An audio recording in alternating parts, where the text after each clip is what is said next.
Hello दोस्तों, मैं हूं सीए तुषार वशिष्ठ और मैं आपकी हेल्प करने आया हूं सीए फाउंडेशन लॉ में। मुझे पता है बहुत कम दिन रह गए हैं सीए फाउंडेशन के एग्ज़ाम्स में और मैं आपके लिए लेके आया हूं एंड में छोटे टॉपिक्स। 3-3 मिनट या 5-5 मिनट की वीडियोस है मेरी।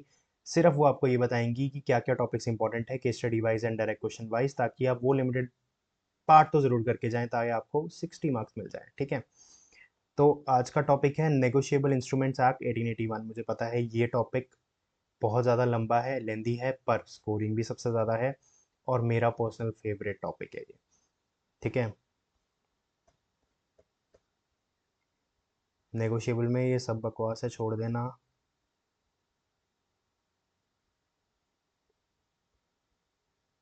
Essential characteristics of negotiable instrument ये कर जाना। डायरेक्ट क्वेश्चन वैसे तो नहीं आएगा इतना, बट फिर भी कर जाना।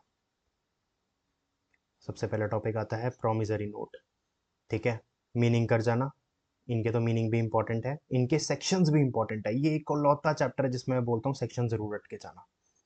मतलब सिर्फ मीनिंग्स वगैरह के ज़्यादा नहीं, ज़रूर रट के जाना। बहुत अच्छा है क्योंकि इसके मीनिंग ज़रूर पूछे जाते हैं। ठीक है, प्रॉमिसरी नोट बनाने का तरीका और इसकी पार्टीज क्या क्या होती हैं ये नहीं पूछा जाएगा, ये पूछा जाएगा एसेंशियल करेक्टरिस्टिक्स। ठीक है, इस पे केस स्टडीज़ बहुत आती हैं। साइनिंग वाले पे भी मैंने देखी हुई हैं, सर्टेन सम पे भी मुझे दिख जाती हैं, certain definite and different persons. ठीक है, bill of exchange. Bill of exchange आपको वही मीनिंग वगैरह तो करके जाना पड़ेगा। ठीक है, देन इसका फॉर्मेट दिख जाना। देन पार्टीज आपको करने की ज़रूरत नहीं है। एसेंशियल्स आप कर जाना, एसेंशियल्स बहुत इंपॉर्टेंट है। ठीक है, इनमें से कुछ जैसे कुछ भी गायब होता है तो हम नहीं मानते हैं कि ये बिल ऑफ एक्सचेंज है या क्या है, वो सब आपको देखना पड़ेगा। एंड सारा ये आ जाता है इम्पोर्टेंट। ठीक है, process of bill of exchange करने की ज़रूरत नहीं है, डिफरेंस ज़रूर कर जाना। चेक। ठीक है, चेक का मीनिंग कर जाना। देन सेक्शन वगैरह जैसे मैंने बोला है इनके सेक्शंस लर्न कर जाना। एंड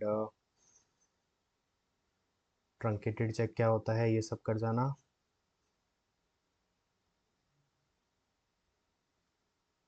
पार्टीज छोड़ देना। एसेंशियल कैरेक्टरिस्टिक्स ऑफ चेक कर जाना। क्लासिफिकेशन ज़रूर कर जाना कि बेरर, ऑर्डर, इनलैंड। इनमें केस स्टडी सबसे ज़्यादा पूछी जाती हैं और आपको डिफरेंस पता होना चाहिए। वो डायरेक्टली मतलब जैसे कि कुछ कुछ लाइंस दे देंगे और बताएंगे कि आप बताइए कौन सा इंस्ट्रूमेंट है। ठीक है, तो आपको बताना पड़ता है इनलैंड। इनके सारे एग्जांपल्स ढंग से कर जाना। ठीक है, क्योंकि इनलैंड और फॉरेन इंस्ट्रूमेंट में बहुत ज़्यादा डिफरेंस। देखो, अगर आपने मेरी क्लास लगाई है तो मैं आपको पूरा ढंग से करा देता। मैंने इसको बहुत अच्छे तरीके से करवाया हुआ है। पर मैं ये बोलूँगा ये वाला टॉपिक बहुत इंपॉर्टेंट है। आईसीआई फॉरेन और इनलैंड पे बहुत ज़्यादा क्वेश्चन पूछता है क्योंकि इनमें बहुत ज़्यादा दिक्कत आती है बच्चों को। ठीक है,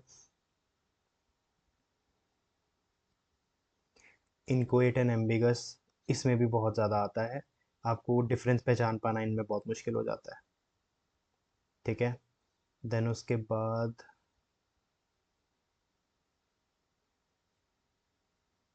मोड्स ऑफ नेगोशिएशन देख जाना, एक बार ऊपर से रीड कर जाना। ये एक्सेप्शन ज़रूर कर जाना।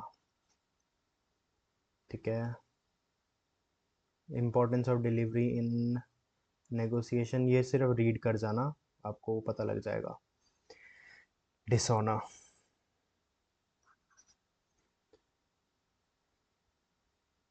एंड पेनल्टी ज़रूर कर जाना।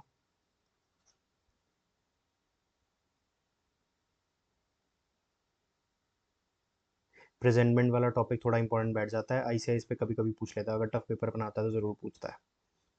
ठीक है, एक्सेप्शंस वगैरह मत छोड़ना, जहाँ भी आपको ये वर्ड दिखता है भैया गोल के पी जाना।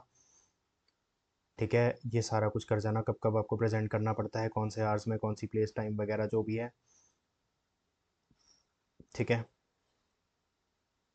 ये सब हेडिंग्स नहीं है, प्रॉपर आपको हेडिंग्स करने की ज़रूरत नहीं। इन पे केसेस आएंगे, आपको केसेस पहचानने हैं और उनको सिंपली जवाब देना है कि इनके अंदर जो लिखा है वो कंटेंट लिख के आना है। ठीक है, रूल्स फॉर कंपनसेशन।